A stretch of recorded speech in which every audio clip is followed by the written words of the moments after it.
Fais tomber, Seigneur Jésus,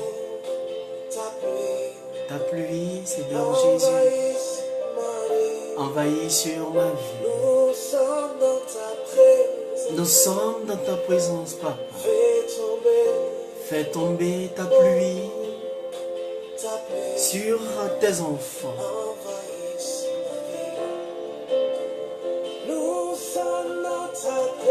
Nous sommes toujours dans ta présence. Fais tomber, Seigneur Jésus, ta pluie. Qu'elle envahisse ma vie. Ta présence, Seigneur Jésus.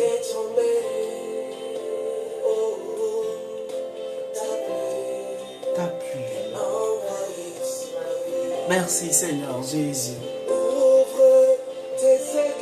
Ouvre les écluses, Seigneur Jésus. En abondance, Père éternel Dieu. Fais tomber ta pluie sur ma vie. Ouvre tes écluses, Seigneur Jésus.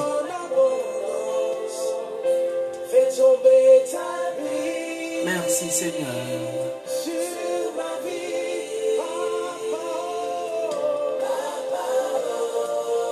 Ô Père, nous t'adorons. Nous te rendons toute la gloire pour les grâces que tu nous accordes encore en ces jours. Tu es digne, Seigneur Jésus.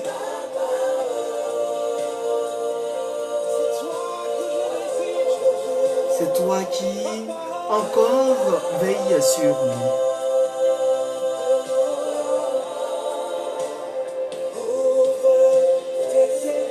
Ouvre tes écluses, Seigneur Jésus, en abondance.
Frères et sœurs, vous êtes à l'émission Paul Armel Pio dans l'évangile de demain, ou encore le Christ nous fait la grâce de nous retrouver. C'est vrai, il y a eu un très bon moment où vous ne m'avez pas vu, parce que pour problème de santé, mais Dieu fait grâce.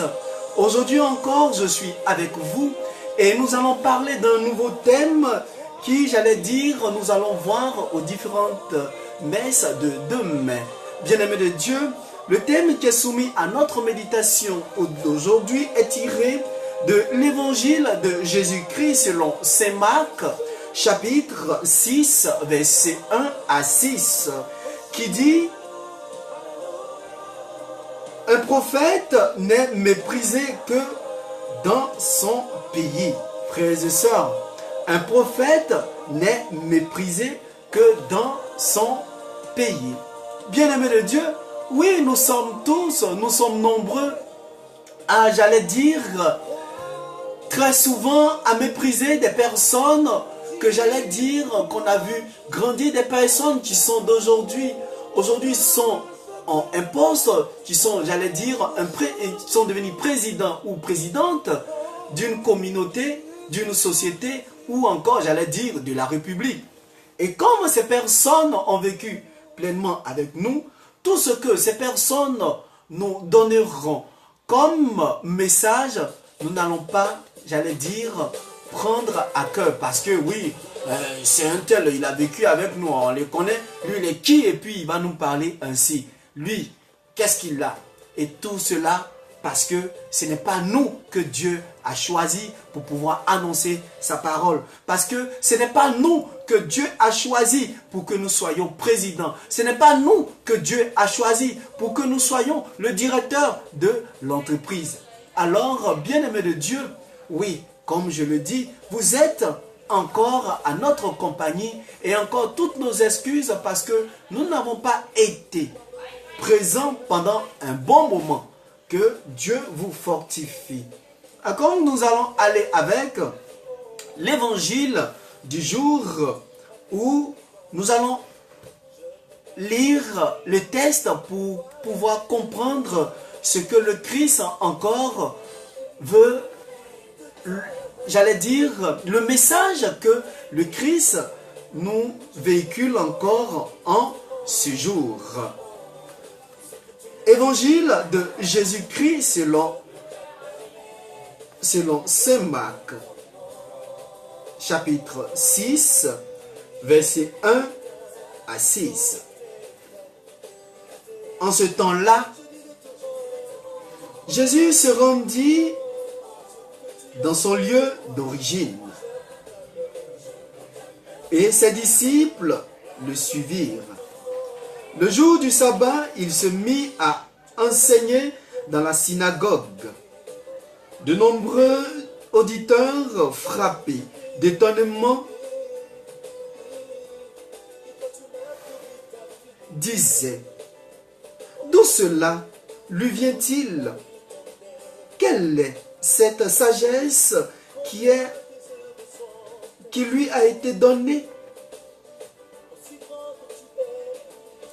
Et ces grands miracles qui se réalisent par ses mains, n'est-il pas le charpentier, le fils de Marie et le frère de Jacques, de José, de Jude et de Simon? Ses sœurs ne sont-elles pas ici, chez nous? Et ils étaient profondément choqués à son sujet. Jésus leur disait: un prophète n'est méprisé que dans son pays, sa parenté et sa maison. Et là, il ne pouvait accomplir aucun miracle. Aucun miracle. Il guérit seulement quelques malades en leur imposant les mains. Et il s'étonna de leur manque de foi. Alors Jésus parcourait les villages d'alentour en enseignant. Acclamons la parole de Dieu.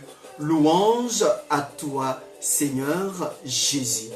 Alors, bien-aimés de Dieu, voici, j'allais dire, le thème qui est soumis à notre méditation. Et qu'est-ce que nous devons comprendre par ce thème? Quand le Christ dit « Nul n'est prophète chez soi ».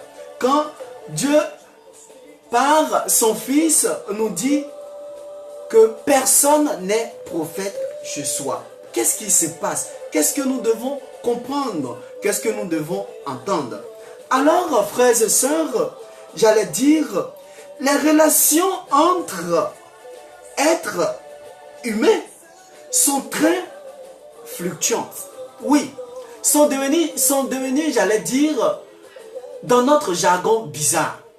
Aujourd'hui, les relations qui existent entre nous, entre les êtres humains, c'est comme si l'autre, ou j'allais dire, l'autre est obligé de faire comme l'autre. Ou l'autre est obligé, ou j'allais dire, l'autre doit avoir les mêmes grâces que l'autre. Non. Mais aujourd'hui, c'est ce que nous voyons. Ces relations peuvent, j'allais dire, s'orienter facilement, frères et sœurs, dans un sens ou dans l'autre. Voilà. Et c'est ce qu'il faut comprendre. Ici, nous allons voir comment le blocage chez les auditeurs de Jésus va le bloquer, j'allais dire, lui-même dans la situation où il se trouve, bien-aimé de Dieu. Il ne trouvera aucune certaine, j'allais dire, échappatoire pour rester, j'allais dire, vivant. J'allais dire, rester parmi les siens.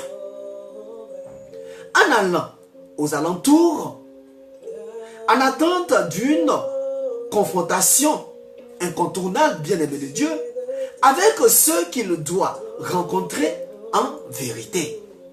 Parce qu'aujourd'hui, il y a des situations qui prévaut à notre sujet, au sujet de quelconque personne. Au sens du thème, dans ses réactions, une impossibilité à reconnaître le don qui est fait à Jésus. Voilà. Les personnes qui sont autour de lui, les personnes qui ont vu Jésus grandir, aujourd'hui, sont dans l'impossibilité de reconnaître les dons que Jésus a reçus. Et donc, les capacités, j'allais dire, à le recevoir en partage. Aujourd'hui, c'est pareil. C'est pareil. Et c'est ce même problème qui se produit aujourd'hui partout dans le monde entier. Beaucoup de questions se posent. D'où vient cette incapacité? Dans cette synagogue, bien-aimé de Dieu, il y a ceux qui l'ont vu bébé. Oui, il y a ceux qui l'ont vu bébé. Il y a ceux qui l'ont vu grandir, qui l'ont vu charpentier. Il y en a aussi, frères et sœurs, ou même, j'allais dire, des personnes qui l'ont vu jouer avec les autres enfants. Beaucoup de questions, beaucoup d'exemples.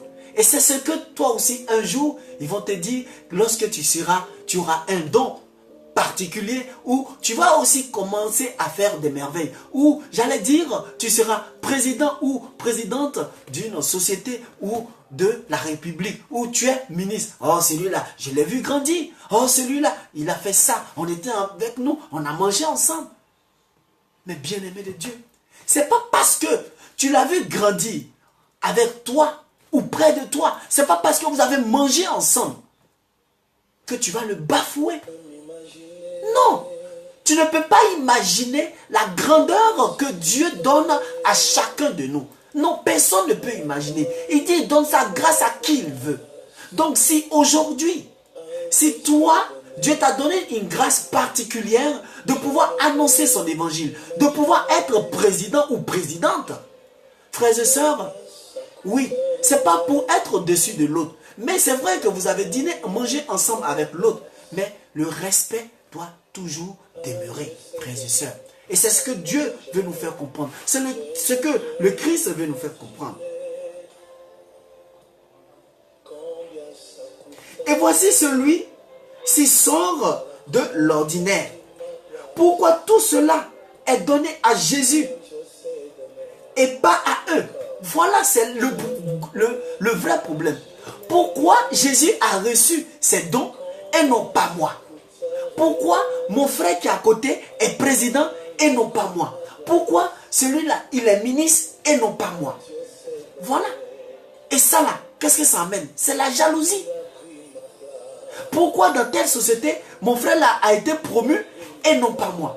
Mais toi aussi, boss pour être promu, boss pour être président aussi, boss pour être aussi, j'allais dire, étudie pour être premier ou première aussi. C'est ce qui se passe aujourd'hui. C'est parce qu'il a reçu un don particulier. Voilà pourquoi il se met devant toi aujourd'hui. Il fait des miracles, il prophétise. Voilà. C'est ce que nous devons comprendre. Frères et sœurs, pourquoi pas nous? Devant le don donné à quelqu'un, frères et sœurs, deux réactions sont possibles. Oui.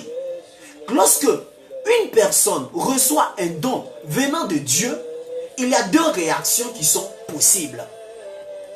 La première réaction, d'abord, est la joie. j'allais dire, se réjouir du don qu'il ait fait à un autre. Donc, nous allons voir des personnes qui seront contentes j'allais dire, contentes du don que Dieu t'a donné. Il y a d'autres personnes qui ne seront pas contentes. Donc, d'autres vont se réjouir de ton bonheur. D'autant plus réjouissant qu'il nous ait fait bénéficier. Oui, frères et sœurs, ce don vient de lui, mais par lui, il nous est communiqué gratuitement. Voilà, le Christ a reçu un don, mais ce don-là, il donne à qui il veut. Le Christ n'est pas fermé. Mais comment faire pour recevoir aussi les dons de notre Seigneur Jésus-Christ? Comment faire pour rentrer dans sa plénitude, dans sa grâce, frères et sœurs? Il te demande des choses. Avoir un comportement qui honore, qui l'honore. Mais si tu as un comportement gauche, est-ce que tu peux avoir aussi ces dons? Non, tu ne peux pas, frères et sœurs. Tu ne peux pas. Donc, il ne faudrait pas que ça t'étonne. Si celui-là devient ministre, si celui-là devient président, et que toi, tu ne l'es pas. C'est parce qu'il est obéi jusqu'à la fin. C'est parce qu'il a suivi les règles. C'est parce qu'il a étudié, il a bossé. Donc, si aujourd'hui, cette personne vient et puis te commande, il ne faudrait pas que ça te fasse mal. Ne sois pas jaloux. Voilà. Et c'est ce qui nous ouvre sur les deuxièmes personnes. Les deuxièmes catégories des personnes qui sont jalouses. Pourquoi lui et non pas moi? Pourquoi celui-là est président et non pas moi? Toi qui m'écoutes, toi qui me regardes, toi aussi. Cela t'est une fois arrivé. Pourquoi mon frère là, il a voiture et non pas moi? Est-ce que vous êtes même chose? Est-ce que vous êtes pareil? Voilà. Pourquoi le frère là, il prêche et puis moi aussi, il ne peut pas prêcher? Mais mon frère, la vigne du Seigneur est vaste. Si tu veux, prêche. Mais ne fais pas comme ton voisin. Ne fais pas comme celui qui est à côté de toi. Parce que chacun a sa grâce. C'est pas parce que celui-là, il a eu la grâce d'être président de la République. Ou j'allais dire, je sais quoi, président d'une société. Ou PCA d'une société. Que toi, forcément aussi, tu dois passer par des chemins bizarres. Non. Frère, Dieu nous interpelle. Et faisons attention, parce que ce n'est pas ce que Dieu nous demande. Parce que plus, à force d'être envieux, tu deviendras jaloux. Après être jaloux, tu seras très aigri. Après aigri, tu vas commencer à bouder, tu seras bouddhiste. Je n'ai pas dit non de quelqu'un. Et il faut faire très attention.